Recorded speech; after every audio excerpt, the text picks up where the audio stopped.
The referendum essentially entails three different projects. The first project is the replacement of station number 3. Station number 3 is just about 100 years old, and was designed for a single company to run out of it. In fact, when it was initially built, they ran horses out of that station. So it's been there for quite a long time. The second phase of it is to renovate Station 4. Here again, it's a station that was built in 1957, and it only has a single bay. And our goal is to get an ambulance out to the south end of town, and also to station an ambulance at the north end of town at the new line station. And the third part in this project is replacement of the engine that currently runs out of the Lions Fire Station. We have 2 vehicles that fit into that station. One is a 1988 and the other a 1990. One has over 127,000 miles on it, the other in excess of 100. Both trucks have gone well past their useful life, and quite frankly, we're band-aiding them to keep them running until we can get a new facility. Well, the new station will cost approximately $2.3 million, and it'll have a station with 3 bays, 1 bay for an ambulance, 1 bay for an engine, and a third bay would be for our tanker, because all of our rural area is either north or west of the parkway.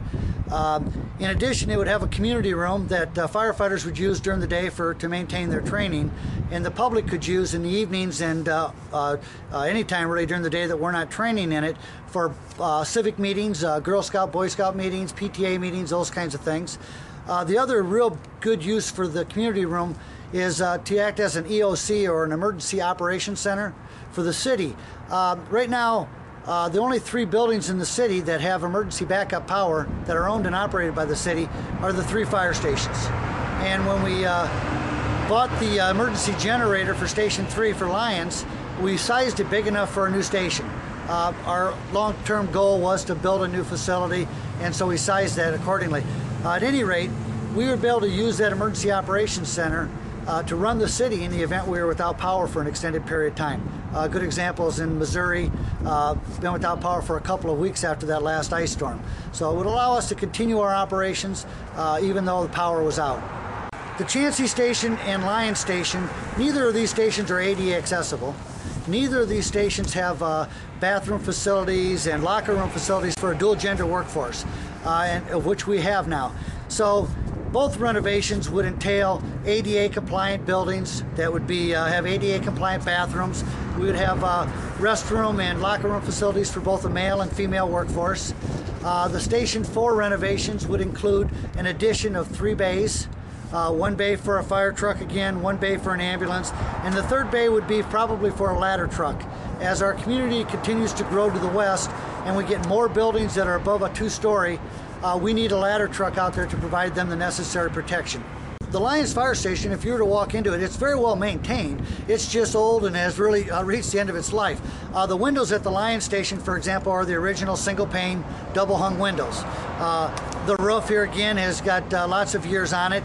I was forced to put a boiler in it this fall because the old boiler had reached the end of its life, and so that station hasn't really had anything done to it in the past, at least the past 9 years, other than what we needed to do just to maintain. But our Central Station and Station 4 are both very well maintained. Central Station, for example, had just had a new roof put on it, just had a new heating and air conditioning unit put in it, and this fall, or spring, excuse me, we'll be tuck pointing and sealing the exterior of this building. So we expect to get well over 100 years out of this building, as well as over 100 years out of Station 4. Station 4 was built, Chansey Station, in 1957. And in that 50 years, we've taken very good care of it. The improvements we're looking to make are enlarging it to be able to house more than 1 vehicle, and to upgrade the office areas and the locker room facilities. Right now, there are no office space at the Chansey Station.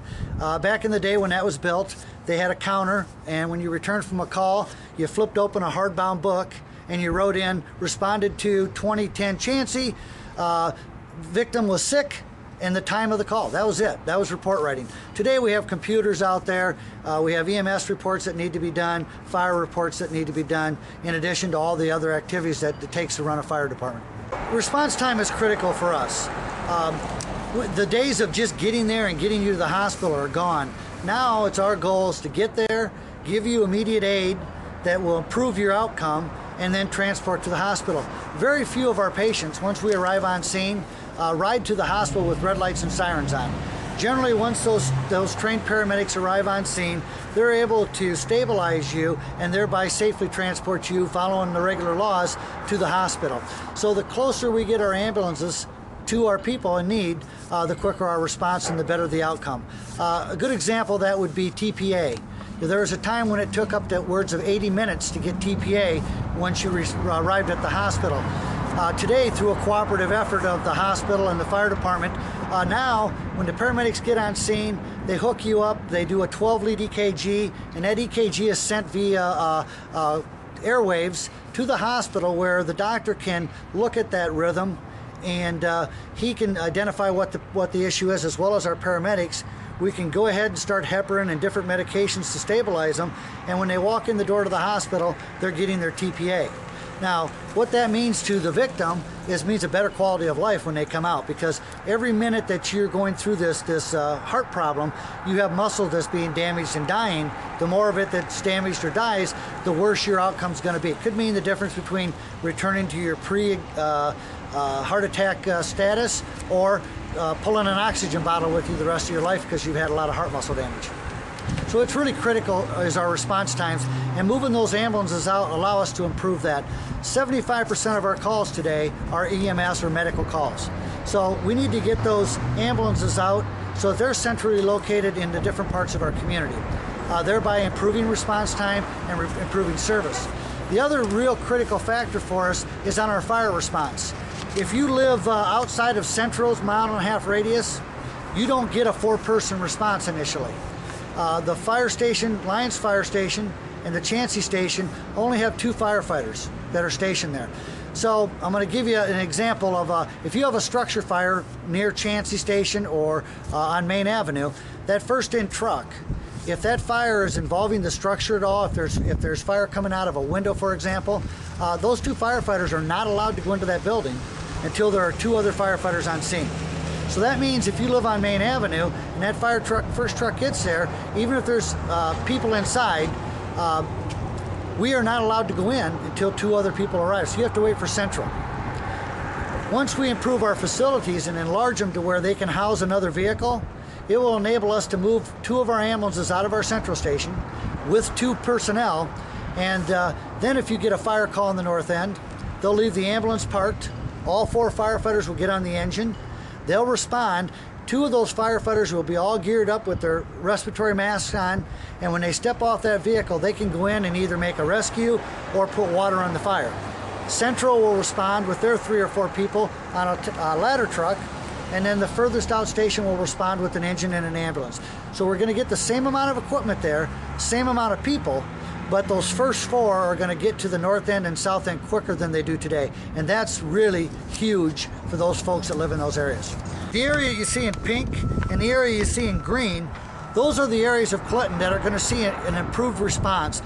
They're going to see better fire protection, they're going to see better ambulance protection, and it's not going to cost the taxpayers any more money as far as our annual operating budget. There will be the initial funds for building these stations, but their actual operating costs, we're not bringing on more people. We're just better distributing them throughout the community. The cost of this project, total is $4,100,000. We're looking at $2.3 million for Lyons, $1.7 million for the Chansey Station, and $375,000 to buy a new fire engine to replace those 2 obsolete units. That cost, when you break it down, equates to $18.40 a year for the owner of a $100,000 home. They'll pay that $18 a year for 20 years, which will equate out to about $365 over a 20-year period to have 4 firefighters responding and or an ambulance that's right in your back door. These are the real benefits of it. It's not so much the facilities. I mean, we need the facilities, but the facilities are going to enable us to really improve the way we provide both fire and medical aid to our community.